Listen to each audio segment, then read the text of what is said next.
All information today can be found in the Kitchen Lab manual given to you in class. Please follow along. So on the cooking days, you're gonna come over to the apron closet, pick out an apron, tie it on. If you have long hair, you're gonna tie your hair back, and then you're gonna sit with your cooking group at your assigned table. Once you're at your table with your cooking group, you're gonna take out the recipe for the day so we can review our recipe steps and the ingredient needed. Something I want to point out is the Kitchen Lab responsibilities are posted on the cabinets in each kitchen. So here are all of the job descriptions for each partner in your group in case you forget or you're not sure what you're responsible for. Okay, so once we're done reviewing our recipe, you're gonna come into your assigned kitchen lab. So each lab has a number assigned to it, and then you're gonna start to wash your hands. So you're gonna wash your hands with warm water and soap for 20 seconds.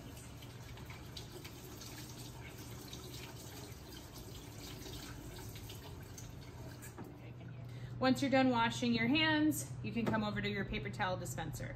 So every kitchen has a paper towel dispenser. It's either on the side of the cabinets or they're along the back wall of the classroom.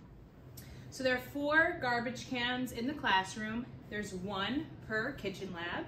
So you're welcome to take the garbage and pull it into your kitchen to make things and clean up a little bit easier. We have 2 microwaves in the classroom. One is located in kitchen 2. And the second microwave is located in kitchen 3. Please turn to the kitchen drawer photos in your packet. So let's talk about the kitchens and the organization. So every drawer and cabinet in your kitchen is labeled with a number on it. And inside each cabinet has specific pieces of equipment. So in drawer number 1, we've got our oven mitts and our cooling rack. Inside drawer number 2, we've got the aluminum foil. You have wax paper and parchment paper with some scissors for your group. And something I just want to point out to you is that everything is labeled inside each drawer and cabinet. Inside drawer number 3, you've got trays and cutting boards. And inside drawer number 4, you have your bakeware, like your 8x8 pan, your muffin pans, your cookie sheets, etc. Over here in drawer number 5, you have all of our commonly used utensils. So these are the tools that we're going to be using almost every lab. So here you have your leveler, your wooden spoon, your spatula, the whisk, your rubber spatula or rubber scraper. And then in drawer number 6, we have our specialty utensils. These are the utensils that we're only going to be using maybe once or twice throughout our cooking experience. So here you've got your pastry brush, a cookie scoop, pastry blender, etc. So these again are not tools that we're going to use every time. Here in drawer number 7, we have all of our eating utensils, forks, knives, and spoons. Underneath the sink in drawer number 8, we have all of the cleaning supplies. So you have a dustpan for your kitchen, spray cleaner, and some additional scrub brushes if needed.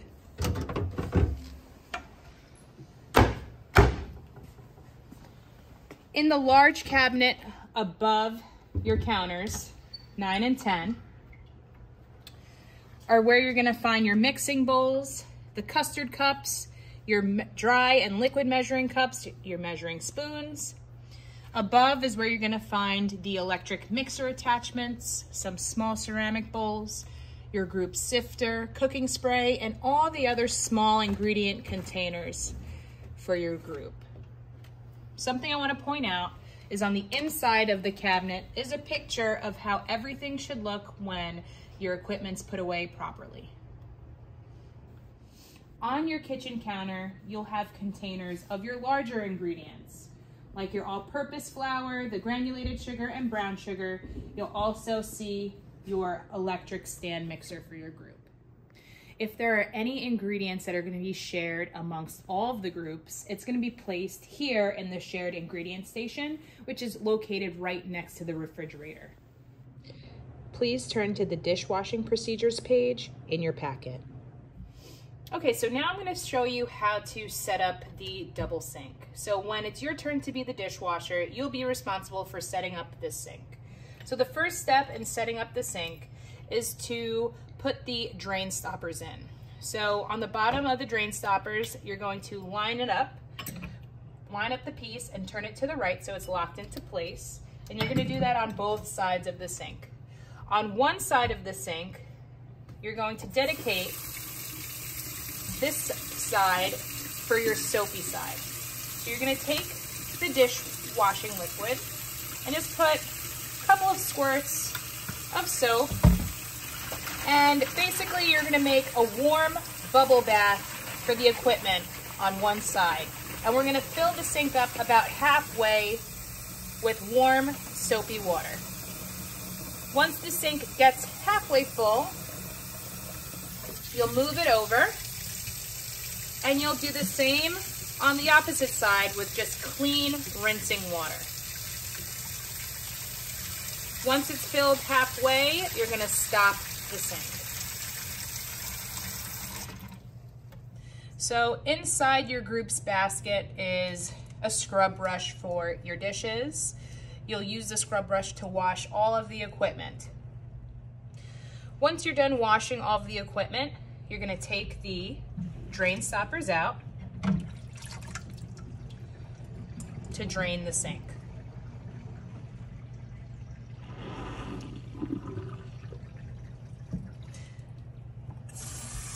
And you're just going to splash water on the soap, have all the soap go down. And at this point, you're going to be checking the sink for any leftover food particles, like dough, for example. Rinse out the drain stoppers. They're going to go back inside the basket. I'm going to turn the water off. And at this point, you'll take a dish towel or some paper towel to start drying the inside of your sink. So again, this is going to ensure that there's no food left behind, because we don't want any mold, bacteria, or any creepy crawlers joining our kitchen. So you want to dry the sink, the faucet, handles. Also, you want to dry the dish rack area and make sure that everything is left dry. You also have a set of rubber gloves here if you prefer to wear rubber gloves when you're doing your dishwashing. This used towel now is going to be placed in the soiled laundry basket. So this dirty towel is going to be placed in the soiled laundry basket, and then you'll take a clean dish towel from the clean laundry basket and replace it in the kitchen lab, the next class to use. So now we're going to go over how to clean off the countertops properly. So the first step is to clear off the countertops of any ingredients or equipment. So I'm going to move this bin out of the way. Next, you're going to take your spray cleaner and spray the counters lightly. And then you're going to take a damp paper towel to wipe the entire counters down. So you're going to wipe the whole counter. You also want to wipe in between the labs as well. And once you wipe the whole counter down, you'll take a dry piece of paper towel to now dry the counters.